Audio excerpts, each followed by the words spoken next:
Paul, we're now into our second week of talking about the fallout from Senator Price's comments on Indian migrants. And then on Wednesday evening this week, Opposition Leader Sussan Ley finally acted and she sacked Price from the coalition frontbench. So what was the final straw? What sort of pushed her to act this week?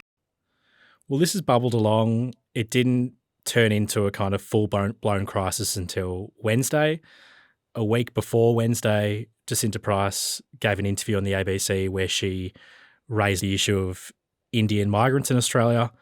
That there is a concern with the Indian community, and only because there's been large numbers, and we can see that reflected in the way that the community votes for Labor at the same time. She copped a lot of criticism for these comments. She had to backtrack and make clear that Australia has a non-discriminatory migration program. Sussan Ley and other senior Liberals asked her privately, and some said publicly, that she must apologise. She declined to do so. She dug in and said that we need to have a debate about immigration and she wouldn't be silenced. And then on Wednesday, she was in Perth for a Liberal Party event and held an impromptu press conference, a very short one, where she said that she appreciated all the support she'd received from people who are concerned about migration and that she would not be silenced on the issue. And a journalist who was there asked her repeatedly as she was about to wrap up the press conference, do you have confidence in your leader, Sussan Ley? He asked her 3 times, and each time she said, look, again, those matters are for our party room. Full confidence in her leadership? Those matters are for our party room. My focus is to go forward and to ensure that we're doing the right thing by the Australian people, which is what we are elected to do. Do you fully back her leadership? That is what my concerns are about. This turned into quite a personal feud over the last few days between Ley and Price. Price's supporters insist she wasn't actually trying to create a leadership crisis. She wasn't trying to blow apart the party. There is no leadership contest in the offing, but she felt personally offended by the way Sussan Ley's key ally, Alex Hawke, spoke to her staff earlier in the week. And even though some of her supporters believed she was getting closer to an apology, that feud with Hawke and by extension Ley caused her to dig in and have a public argument, which led to her effectively not endorsing her own leader, which forced Sussan Ley's hand. Senator Jacinta Nampijinpa Price did not offer an apology today. And many Australians, not just of Indian heritage, have been calling for that apology, for remarks that were deeply hurtful. Now Senator Jacinta Nampijinpa Price critically failed to provide confidence in my leadership of the Liberal Party. Confidence in the leader is a requirement for serving in the shadow ministry. A couple of hours ago, I spoke to the Senator and I advised her of my decision. Did Senator Price have any sort of strategy here, do you think, when she called this press conference that she didn't have to call and refused to apologise repeatedly? Was she sort of directly issuing a challenge, do you think, to Sussan Ley's leadership? I think the particular position of Jacinta Price in the Parliament and in the Liberal Party is very interesting. I think she was under an immense amount of pressure from her colleagues last week. But the unique thing about Senator Price is that, unlike almost all of her colleagues, her kind of support and power doesn't come from within the Parliamentary Liberal Party. Her support and power comes from this huge social media following she has, this huge conservative base, the kind of fundraising money she draws for the Liberals. And there were competing demands from those two groups of people. She's also, backed by people like Tony Abbott. Her colleagues wanted her to back down and apologise. Her entire brand and how she's built herself up to the point that she has is based on being unapologetic, is being outspoken, is being defiant. So it feels like it kind of came to this sticking point where, coalescing to Ley and other Liberal demands would have compromised her standing amongst her followers. This whole time while Liberal MPs are on the television saying Senator Price should apologise, Senator Price should apologise, her supporters are flooding her social media with support. They're emailing people like Alex Hawke telling him that he needs to, butt out of it and leave Jacinta to speak her truth. So I think at the end of the day, she stuck with the kind of political persona that speaks to that base and that for her, she was never going to back down and apologise. That's not what her political brand is built upon. Yeah, okay. Paul, this was obviously super messy for the Liberals. As we've just said, it went on for way too long. Even Barnaby Joyce, who's not known for his public discretion, said last week, I think, you make mistakes in politics, but you've just got to tidy them up and square them away as quickly as possible. This was kind of the opposite of that. It exposed a major division in their ranks that Tass has just alluded to. Can you just tell our listeners what the sort of who's on which side along this fault line? Jacinta Price has lost a lot of friends in the last week on her side of the Liberal Party. Yeah, and her side being the sort of more conservative side. Her side being the right, who see her as kind of emblematic of the new direction of right-wing populism. She more than any other Liberal speaks to a new and emerging bloc of voters who prefer a more forthright conservatism rather than a more stale, old-school Liberal version of conservatism. This gets her into trouble in various forums, but this is what her base seeks, and they see her as the icon of that movement. And so because of that, you see people like Sarah Henderson, for example, who's a right-faction Liberal senator who was ousted by Sussan Ley in a reshuffle earlier this year, come out and tie herself to Jacinta Price earlier this week. Even though that's going to get her into trouble in the parliamentary party, Sarah Henderson sees political value in aligning herself with Price even when Price is feeling the heat, because even though it's quite clear that Price made a mistake when she made her first comments, and Price admitted that, even though she didn't say sorry to the Indian community, what this did was bring to life the issue of migration, and it shifted the debate away from the actual facts of what Jacinta Price said about who Indian Australians vote for, and turned it into a broader debate on the values around whether as a movement the Liberals should support the current migration program, or whether they should be more sharp in their criticism of it and more forthright in their emphasising of, Western values and the supposed deterioration in Australian society that what they call mass migration has caused. And so even though on the facts of what Jacinta Price said she was clearly incorrect, she brings to life this kind of cleavage, and you see right-wingers in the party either reluctant to call out the argument she made and merely criticising her for her failure to back Ley, but still pretty soft on calling out the substance of what Jacinta Price was getting to. So for some people, even though the whole incident might have been unfortunate, it did give licence, I suppose, to the coalition or to the Liberal Party to start talking about so-called mass migration as an issue that voters might be concerned about.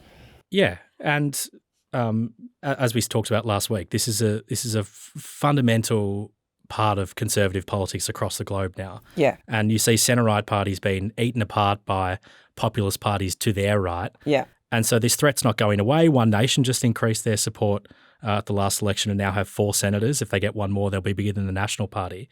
And you saw Tony Abbott on Wednesday come out with a long Substack post backing in Jacinta Price and saying we need to find a way as a country to talk about this. So migration's not going away as an issue, but this saga has exposed the need for the Liberal Party to try and find palatable language to speak to the public about this issue, because there is an underlying sentiment that's not going away. And I think they've also, the lines coming from Ley and people like Alex Hawke, especially this week, toned down the debate.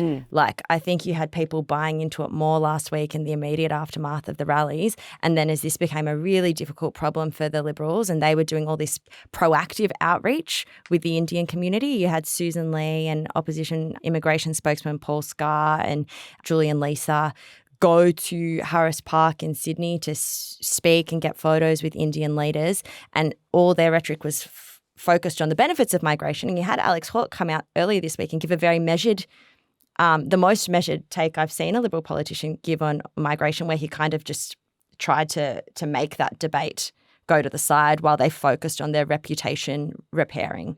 My colleagues, party members, people across the country understand that if we're going to have a debate about migration numbers, that's fine, but we don't single out communities, and we certainly don't target the Australian Indian community because they're excellent migrants. They're our number one source country for migrants for the last 20 years of all governments, and they've been really great at integrating into Australia. So I think we've come to that view that this is just... I don't think you can underplay really the reputational damage that the Liberal Party has taken amongst Indian Australians, particularly in Sydney, I would say.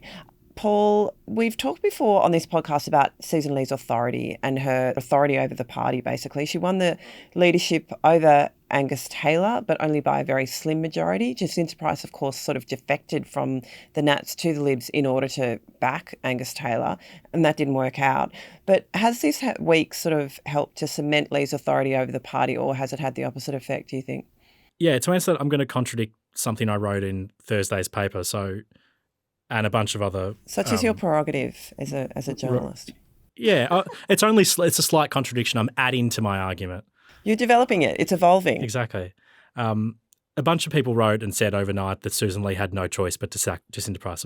And I think that's right to some extent. Like, there is a political convention that if you're in a shadow cabinet and you don't support the leader, or you're not able to full-throatedly say that, you can no longer serve in that shadow ministry.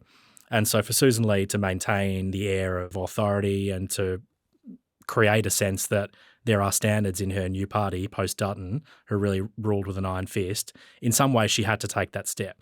But having said that, even among Jacinta Price's colleagues and other shadow cabinet ministers on Wednesday afternoon, hours after the Jacinta Price press conference, which they all watched, not many of them were expecting, in fact, very few of them were expecting Sussan Ley to take this action. At 6 o'clock, when we learnt there was a press conference happening half an hour later in Tasmania where Sussan Ley made the call to sack her, I spoke to probably 5 or 6 shadow cabinet members, some of them very close to Ley. None of them were aware of the decision.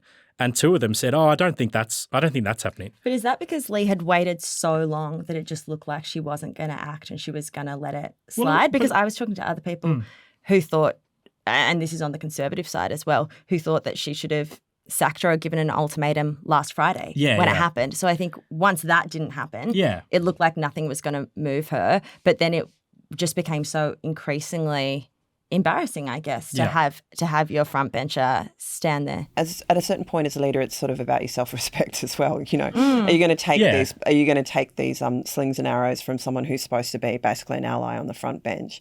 But I want to ask you guys: isn't this just going to make Ley's problems worse? If she's having trouble sort of asserting her authority as it is, and we also already know that there's like a rump of people, maybe it's bigger than a rump, who aren't particularly loyal to her on the Conservative side of the party. Now that Jacinta Price is liberated from frontbench solidarity, she can say whatever she wants on whatever she wants, can't she? And nobody can sanction her for anything. And this is the point I was going to make in terms of having a second option. So the obvious route was to let her go because she's breached a clear convention. But as Tar says, there's been a week of Jacinta Price defiance that didn't lead to her sacking.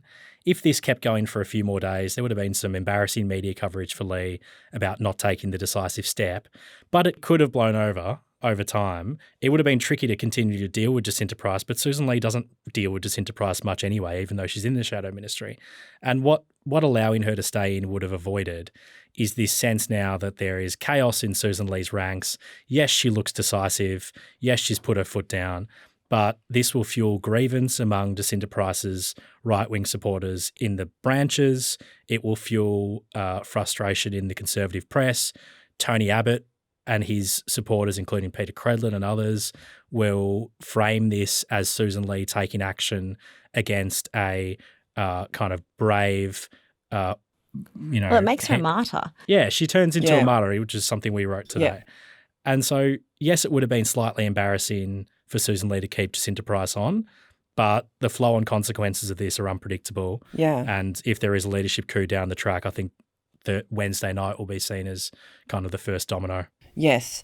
I just want to quickly flash forward to next week when we're probably going to have a significant debate about climate policy, emissions reduction policy, that no doubt certain members of the coalition will have a lot to say on, even though the coalition position on climate policy isn't settled. Paul, what are we expecting next week? Well, I think the coalition hopes that this will be a moment where they can actually turn attention back onto the government's policies, because all we've spoken about for 2 months is the coalition's quite esoteric debate about net zero, given they will not be in government anytime soon and will not need to implement their net zero policy. Yeah. And just to be clear, that they are not officially signed on to net zero by 2050 at this point in time. They might be in a future point. they're doing a very thorough and fact-based review, which might take 9 to 12 months. Right. So we'll learn late next year whether they're signed on to net zero. No, I think we'll because we got plenty of time to clear all this stuff up. Yeah. The government has its own very significant problems with its green transition, and they will be heavily debated next week when Chris Bowen and the Prime Minister announce their updated 2035 emissions targets. We currently have a 2030 target, which the government is not on track to meet. Yep. There's huge resistance in the regions towards the solar and wind farms and transmission lines required to get this transition going. Capital is drying up in the renewable sector, and we're not building anywhere near as much as we need to hit these targets. There is still significant progress being made, and the government deserves credit for that. But electricity bills are going up. Yep. We're not meeting emissions targets. State governments are keeping coal plants online because there is a view that we need more, and there are gas shortages. There's a debate next week about whether the new target should be at the 60, 65, 70, 75% mark. We're likely to see a range, one figure at the lower end of ambition, one at the higher end. But importantly, we're also going to see 6 what they're describing as sector plans, which will outline what, for example, the electricity sector, so gas and coal companies need to do, what the farming sector will need to do, and what households in terms of electrification and the uptake of EVs, what all the different groups of Australian society will need to do at an individual level to help hit these targets. Yeah, so we could see a bit of political argument about which sector needs to sort of bear the load of emissions reduction for other parts of society. And we're also going to have probably, we think, the release of this climate risk assessment by the Department of Climate Change, Energy and the Environment and the Water. So that's meant to be pretty dire, you're hearing.